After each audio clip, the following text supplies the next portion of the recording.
mootummaan jijjiiramaa alergii dabaluun kan alaa galan keessoon bakka buusuun wabii midhaan nyaataa mirkaneessee biyya birmadummaa mataa ishee mirkaneeffattee uumuu fi tarsiimoo fi imaammata garaagaraa boocee hojiirra oolchuun bu'aa qabatamaa argamsiisaa jira. Mootummaan naannoo Oromiyaas tarsiimoo misooma qonnaa inisheetiiviiwwan muummicha ministeeraa Dr. Abiy Ahmediin boocaman hojiirra oolchuun dacheen Oromiyaa dachee misooma qabatamaa ta'uu waggoottan torban darbanitti hojiin mirkaneessee jira. Bara oomisha 2018 kanatti qonna arfaasaa fi gannaan midhaan gosa garaagaraa lafa hektaaraa miliyoonotaan lakkaa'amurraa facaafamaniiru.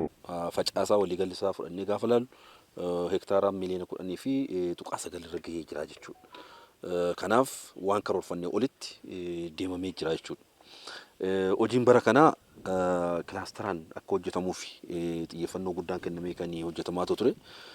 Kilaasteraan lafa hektaaraa miliyoona 8 fi tuqaa 6 kan ta'u kilaasteraan misoomsuudhaaf karoorfamee hojjetamaa kan jiru kun haaluma karoora isaatiin oomishti qamadii bara kanaa lafa hektaaraa miliyoona 3.2 amma karoorfanne kan gannaa kana qofarraa oomishtummaan hektaara tokko kuntaala 39tti ol guddatee jira. Kuntaala 33 irra kan ture bara kan kuntaala 39 in argama jedhee tilmaamamee jira jechuudha. Isaan keessaas oomishni alergii dabaluun wabii midhaan nyaataa mirkaneessuu inisheetiiviin misooma qamadii isa ijoodha. Akka naannichaatti bara kanas oomisha qamadii waqtii gannaan lafa hektaara miliyoona 3.2 irratti misoomaa jiru irraa oomishni kuntaala miliyoona 106 ta'uu ni argama jedhamee eegama.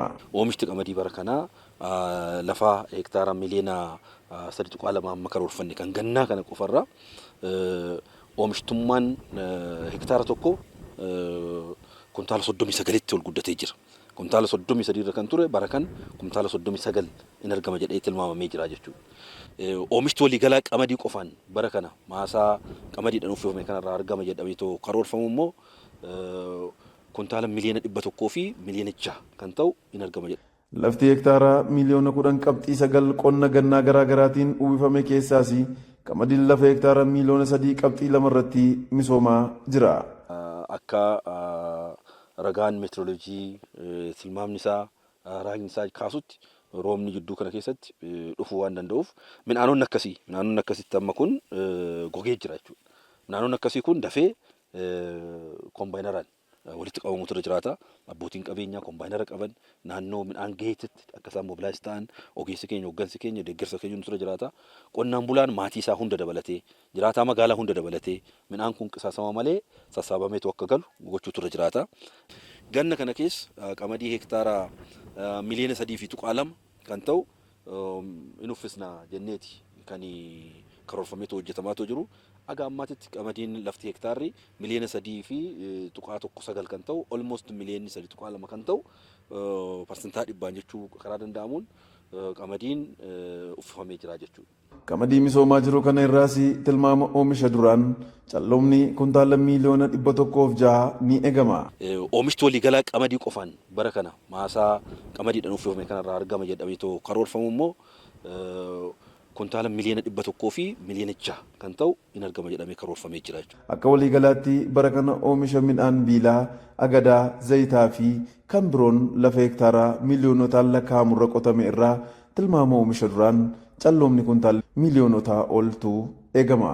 Qonnaan bultoonni oomisha oomishuu qofaa osoo hin taane oomisha isaanii hanga gabaa biyya bakkeetti akka gurgurataniif haalli mijataan uumameera. Oomishni ga'es rooba waqtii isaa hin eegganneen osoo hin miidhamin yeroon sassaabamuu qaban dhaamsa biiroo qonnaati. Akka ragaan meetirooloojii tilmaamni isaa raagni isaa kaasutti roobni jidduu kana keessatti dhufuu waan danda'uuf midhaanonni akkasitti amma kun gogee jira jechuudha. Midhaanonni akkasii kun dafee kombaayinaraan walitti qabamuutu irra jiraata. Abbootiin qabeenyaa kombaayinara qaban naannoo midhaan gaheetitti akka isaan mobilaayiz ta'an ogeessi keenya hooggansi keenya deeggarsa keenya nutu irra jiraata. Qonnaan bulaan maatii isaa hunda dabalatee jiraataa magaalaa hunda dabalatee midhaan kun qisaasama malee sassaabameetu akka galu gochuutu irra jiraata. Horaa bulaa deebanaa.